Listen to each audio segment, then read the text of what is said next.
The plains stretched out like a wounded animal, dry and breathing slow beneath a bruised sky. Dust drifted in thin veils across the land, carried by a wind that never rested and never forgave. Fence posts leaned crooked like old men tired of standing. Somewhere far off, cattle lowed, their voices hollow, as if the land itself was mourning something already lost. He rode alone, his horse's hooves pressed into the dirt with a steady, patient rhythm, each step measured, each breath shared between man and beast. The cowboy's hat sat low, shadowing eyes that had seen too much to still be surprised by cruelty, but not enough to stop believing it could be fought. His coat was worn thin at the elbows, stained with travel and time, a man shaped by roads that never led back. He noticed her before he meant to. She stood near the ruins of what used to be a ranch house, charred beams, collapsed roof, ash scattered like snow that had burned on the way down. Smoke still clung faintly to the air, telling a story that hadn't yet cooled. She didn't move when she saw him, didn't run, didn't wave him away. She just stood there, arms wrapped around herself, dust clinging to her skirt, hair loose and tangled by wind and grief. He dismounted slowly, no sudden movements. The land taught men that patience kept them alive longer than pride. "They took everything," she said before he could speak. Her voice wasn't loud. It didn't need to be. It carried the weight of finality like a door slammed shut forever. Her eyes were red, not from tears alone, but from smoke and sleepless nights. Hands roughened by work, trembling now, not from fear, from exhaustion. He looked past her first. At the broken corral, the trampled ground, the drag marks where horses had been led away in a hurry. This wasn't random violence. This was planned, clean, ruthless. "Who?" he asked. She shook her head. "Names don't bring things back." Silence sat heavy between them, the kind that presses on the chest. "They burned it," she continued. "Drove off the cattle. Took the horses. Left nothing but this." She gestured toward the ruins. "Said a woman doesn't own land out here. Said the plains decide." The cowboy finally met her eyes. "Plains don't speak," he said quietly. "Men do." She studied him, like she was trying to decide if hope was worth the risk of disappointment. Most folks who passed by only looked long enough to feel sorry, then kept riding. He stayed. "Why didn't you leave?" he asked. She exhaled a bitter laugh. "Because if I leave, they win twice." Something in him shifted then. A memory, maybe, or a wound that never quite healed. He'd seen this before. Not the same ranch, not the same woman, but the same cruelty dressed up as inevitability. He removed his hat, a small gesture of respect. "What's your name?" "Clara." "Name's Eli." The wind picked up, lifting ash into the air, swirling it around them like ghosts refusing to rest. They buried what little could be buried before the sun. Dipped low, not bodies, pride, dreams, the idea that fairness existed on its own out here as they worked. He noticed how she moved, unpracticed. This land had not broken her. It had tried. As dusk fell, hoofbeats echoed from far off. Eli stiffened. Kara heard it too. Her shoulders tensed, their back. He scanned the horizon.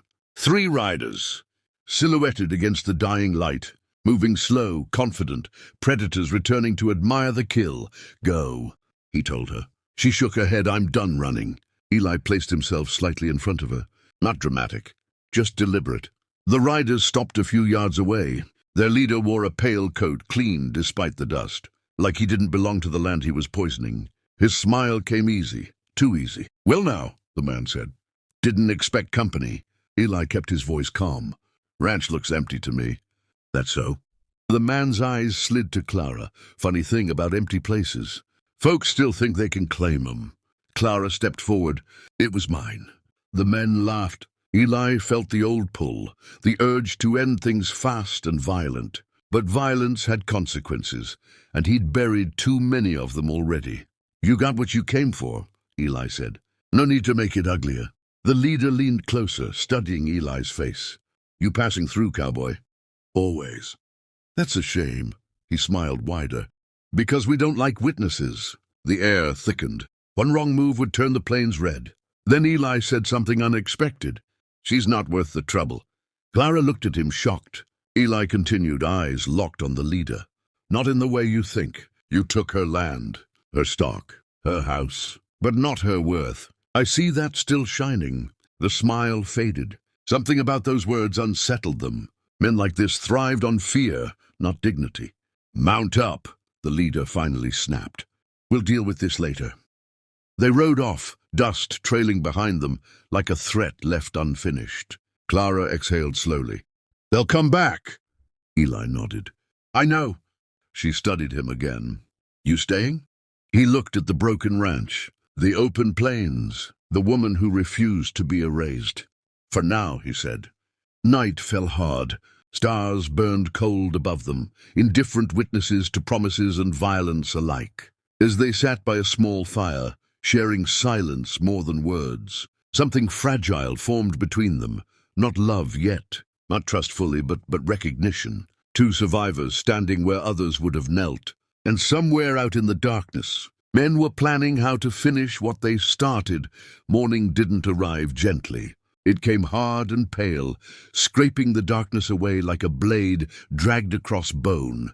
The plains revealed themselves again, endless, unforgiving, remembering everything that men tried to forget overnight. Smoke from the small fire still curled weakly into the air, as if even it was unsure whether it had the right to exist. Eli woke before Clara did. That was habit. Out here, sleep was a luxury, and trust was a gamble. He sat on a fallen beam, boots planted in ash, eyes scanning the horizon. No riders yet. That didn't mean safety. It meant patience, someone else's. Clara stirred, pushing herself upright with a quiet grunt, brushing dust from her skirt. There was no softness in the way she woke. Loss had burned that out of her.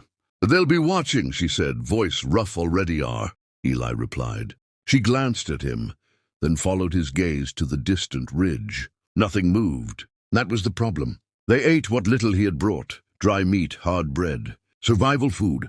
Food meant to keep you standing, not satisfied. Between bites, silence stretched, heavy but not uncomfortable. Something had changed since the night before. Not trust exactly, more like alignment. Two people pointing in the same direction, whether they liked it or not.